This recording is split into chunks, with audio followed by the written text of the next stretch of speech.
All right, so today we're talking about something big, complicated, and honestly a little messy. Why the United States, under Donald Trump, has not actually won the conflict with Iran. And when we say win, we're not just talking about blowing up a few targets or making bold statements at press conferences. Winning a war means achieving clear political goals, stabilizing the situation, and leaving with more security than you had before. Right now, that hasn't fully happened. So let's break it down. One of the biggest reasons the United States has struggled to claim a clear victory over Iran is that Iran does not fight wars in the traditional way. In a conventional conflict, two powerful militaries face each other directly with large armies, tanks, fighter jets, and naval fleets battling for control of territory. The United States is arguably the most powerful conventional military force in the world, with advanced aircraft carriers, stealth fighters, satellite systems, and precision-guided weapons. Iran understands this imbalance very clearly. Because of that, instead of confronting American forces head-on, Iran has developed a strategy known as asymmetric warfare. Asymmetric warfare means fighting an opponent in ways that reduce their advantages while maximizing your own strengths. Rather than matching the United States plane for plane or ship for ship, Iran relies on smaller, cheaper, and more flexible tools of conflict. These include drones, short and medium-range missiles, cyber operations, naval harassment tactics, and networks of allied militias throughout the Middle East. These methods are designed to create constant pressure without requiring massive conventional battles. One important element of this strategy is the use of inexpensive drones and missiles. Many of these weapons cost thousands or tens of thousands of dollars to produce. In contrast, the defense systems used to intercept them, such as advanced missile defense interceptors, can cost hundreds of thousands or even millions of dollars per shot. This creates a financial imbalance where Iran can launch relatively cheap attacks while forcing the United States and its allies to spend far more resources defending against them. Even when most attacks are intercepted, the long-term economic strain becomes part of the strategy. Another element of asymmetric warfare is unpredictability. Instead of concentrating forces in one location, Iran's strategy spreads pressure across different areas and methods. Cyber attacks, drone strikes, missile launches, and maritime harassment in strategic waterways can occur at different times and places. This forces the United States to defend multiple fronts simultaneously, increasing operational complexity and stretching military resources. Iran has also invested heavily in mobility and concealment. Many of its missile systems are mounted on mobile launchers that can be moved quickly and hidden in mountainous terrain or underground facilities. This makes it difficult for opponents to locate and destroy them before they are used. As a result, even after airstrikes or military operations, the threat can continue to exist. By avoiding direct large-scale battles and instead focusing on persistence, cost imbalance, and distributed pressure, Iran's asymmetric strategy allows it to challenge a much stronger military power in ways that complicate the possibility of a quick or decisive victory.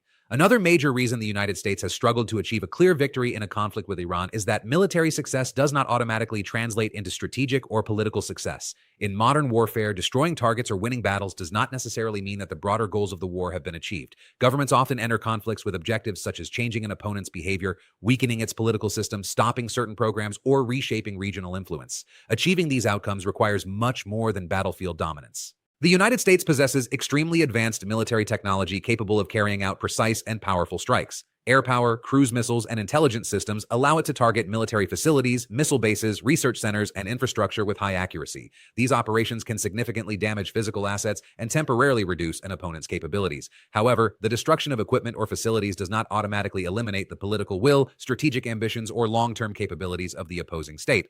Iran's political system is built around a strong emphasis on resilience and resistance. Its leadership has historically framed conflicts with outside powers as struggles for national sovereignty and independence. When a country adopts this kind of narrative, military strikes can sometimes strengthen internal unity rather than weaken it. Citizens who might disagree with their government under normal conditions may still support it when they perceive their country to be under external pressure or attack. Another important factor is that modern states often design their critical programs and military capabilities to survive attacks. Facilities can be relocated, hidden underground, or dispersed across multiple locations. Scientists, engineers, and technical experts can continue their work even if certain buildings or equipment are destroyed. This means that physical damage may slow progress temporarily, but may not permanently eliminate the capabilities that an attacking country hopes to stop. Political victory also depends on what happens after military operations. If the goal of a war is to permanently change policies, dismantle strategic programs, or reshape regional power dynamics, those outcomes require long-term political solutions. Diplomacy, economic pressure, alliances, and negotiations often play a crucial role in determining whether the results of military actions become lasting changes. Another challenge is that wars without clearly defined political goals can become difficult to measure. If leadership does not clearly define what success looks like, whether it is the destruction of certain facilities, the signing of agreements, or changes in behavior, it becomes harder to determine when the conflict has actually achieved its objectives. Military operations may continue while the political end state remains uncertain, creating a situation where tactical victories accumulate without producing a decisive strategic outcome. Another important reason the United States has struggled to achieve a clear victory over Iran is Iran's ability to apply pressure through the global economy, particularly through the energy market. Unlike many military powers that rely mostly on battlefield strength, Iran also uses geography and economic leverage as strategic tools. One of the most significant geographic advantages Iran possesses is its proximity to the Strait of Hormuz, a narrow but extremely important waterway located between the Persian Gulf and the Gulf of Oman. The Strait of Hormuz is one of the most critical choke points in the global energy system. A large portion of the world's oil exports travels through this narrow passage every day. Oil produced in countries such as Saudi Arabia, Iraq, Kuwait, the United Arab Emirates, and Qatar is transported through this route before reaching international markets. Because so much of the global oil supply depends on this single waterway, even the threat of disruption can create significant instability in energy markets. Iran's military and naval forces are positioned in a way that allows them to influence activity in and around the strait. Over the years, Iran has developed strategies designed to threaten shipping routes without necessarily shutting them down completely. These strategies include deploying fast attack boats, naval mines, anti-ship missiles, drones, and coastal defense systems. Many of these tools are designed to make shipping companies and international markets nervous about the safety of the route. Even small incidents in the area, such as harassment of tankers, missile launches near shipping lanes, or naval confrontations, can have a major impact on global oil prices. When energy markets perceive risk, prices often rise quickly. Higher oil prices can affect economies around the world, including those of countries allied with the United States. This means that tensions in the region can create economic consequences far beyond the immediate battlefield. Because global economies are highly interconnected, sudden increases in oil prices can contribute to inflation, higher transportation costs, and increased energy expenses for industries and consumers. Governments facing economic pressure may become more cautious about supporting prolonged military conflicts in regions that directly affect energy supplies. Iran understands that it does not need to completely block the Strait of Hormuz to create this type of pressure. Simply demonstrating the capability to threaten shipping lanes can influence international markets and political decision-making. This strategy allows Iran to extend the conflict beyond military operations and into the global economic system. By leveraging its geographic position and the importance of global energy transportation routes, Iran can introduce economic uncertainty that complicates military strategies and increases the broader cost of confrontation for many countries involved in or affected by the conflict. Another major factor that complicates the possibility of a clear victory in a conflict with Iran is the enormous cost and resource demand of modern warfare. Military operations today require advanced technology, highly trained personnel, and extremely expensive equipment. Precision-guided missiles, advanced air defense systems, surveillance satellites, fighter aircraft, and naval fleets all require large financial investments not only to develop, but also to maintain and replace during a prolonged conflict. In modern military engagements, even defensive actions can become very costly. Missile defense systems are a clear example of this dynamic. When a missile or drone attack occurs, interceptors must be launched to neutralize the incoming threat. These interceptors are often sophisticated pieces of technology that cost hundreds of thousands or even millions of dollars each. If an opponent launches many relatively inexpensive drones or rockets, the defending side may be forced to spend far more money simply to protect its forces and infrastructure. The challenge becomes even greater during long conflicts. Military stockpiles of advanced weapons are not unlimited. Missiles, interceptors, and precision-guided munitions are produced through complex manufacturing processes that involve specialized components, supply chains, and skilled labor. Factories cannot instantly replace weapons that are used in large numbers. In many cases, producing new systems can take months or even years.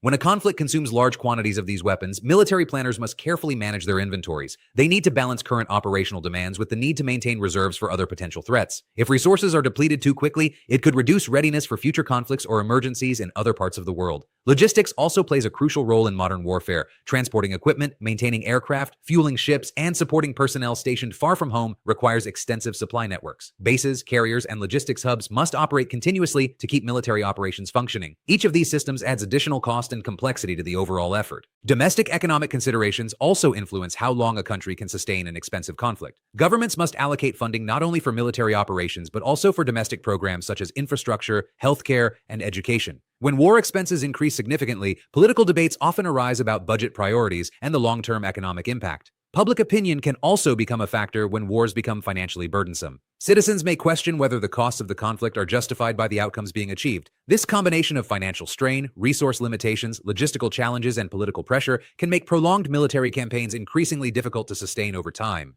Another major reason the United States has struggled to achieve a decisive victory over Iran is the complex network of regional alliances and partner groups that Iran has developed over many decades. Rather than relying only on its national military forces, Iran has invested heavily in building relationships with armed organizations, political movements, and allied governments across the Middle East. This network allows Iran to extend its influence far beyond its own borders and creates multiple layers of strategic depth during conflicts. One of the key elements of this approach is the support Iran provides to various non-state groups in different countries. These organizations may operate as political movements, militias, or armed factions with strong local influence. Because they are based in different regions and operate within their own national context, they can apply pressure in ways that do not always appear as direct actions by the Iranian government. This creates a situation where conflicts can emerge in several locations simultaneously, making it difficult for a single military campaign to address every threat. These allied groups often possess their own weapons, training structures, and local knowledge of the terrain. They can carry out operations such as missile launches, drone attacks, guerrilla tactics,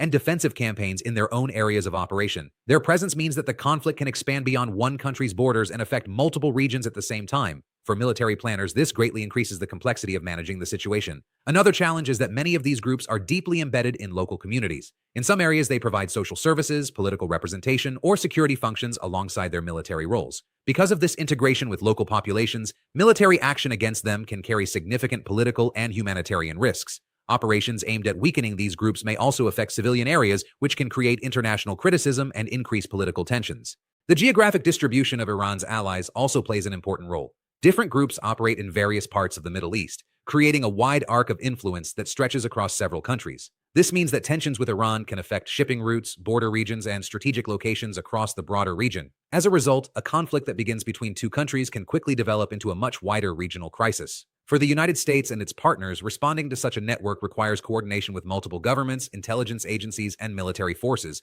Each country involved may have different political priorities, domestic pressures, and security concerns. Aligning these interests into a single, consistent strategy can be extremely challenging, especially when the conflict spreads across different battlefields and political environments. Another factor that complicates the possibility of a clear victory in a conflict with Iran is the challenge of maintaining consistent political messaging and a clearly defined long-term strategy. In modern warfare, military operations are only one part of a much larger political process. Governments must communicate their objectives, justify their actions to domestic and international audiences, and explain what outcomes they are trying to achieve. When these goals are not clearly defined or when the messaging changes over time, it can create uncertainty about the direction of the conflict. In any war, defining the end goal is extremely important. Some conflicts are fought with the intention of defending territory, while others aim to remove a government, prevent the development of certain weapons, or force changes in a country's policies. Each of these objectives requires a different strategy, different levels of commitment, and different timelines. Without a clearly stated objective, it becomes difficult for both military planners and the public to understand what success is supposed to look like.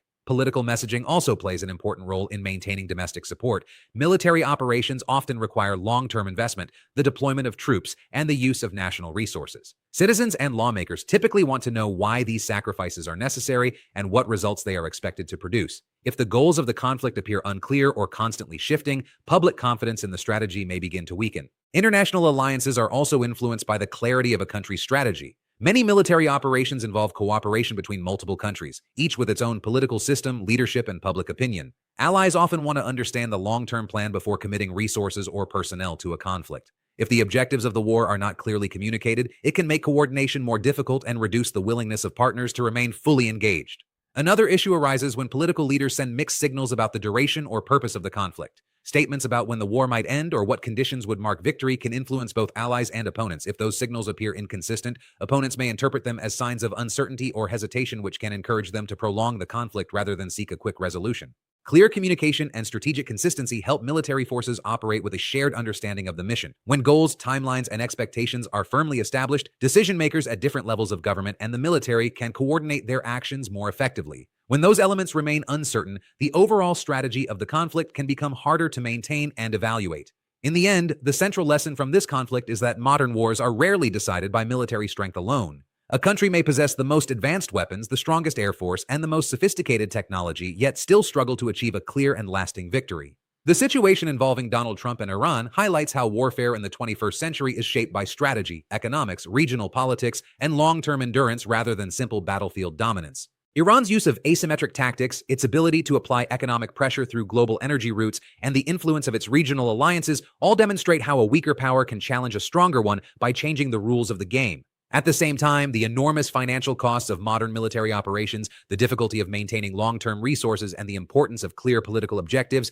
show that winning a war requires more than tactical success. It requires a strategy that aligns military action with realistic political goals. Another key takeaway is that wars today operate on multiple levels at once. They unfold not only through missiles and military strikes, but also through economics, international diplomacy, public opinion, and information. A conflict can affect global oil prices, strain alliances, influence domestic politics, and reshape regional power structures at the same time. Because of this complexity, defining victory becomes far more difficult than in traditional wars of the past. Understanding these dynamics helps explain why powerful nations sometimes struggle to achieve decisive outcomes even when they dominate militarily. Success in modern conflict depends on patience, clear strategy, cooperation with allies, and the ability to manage long-term political and economic consequences. Ultimately, the discussion is not simply about who wins or loses a particular confrontation. It is about understanding how global power works in an interconnected world, where military strength must operate alongside diplomacy, economic stability, and strategic clarity in order to create lasting peace and security.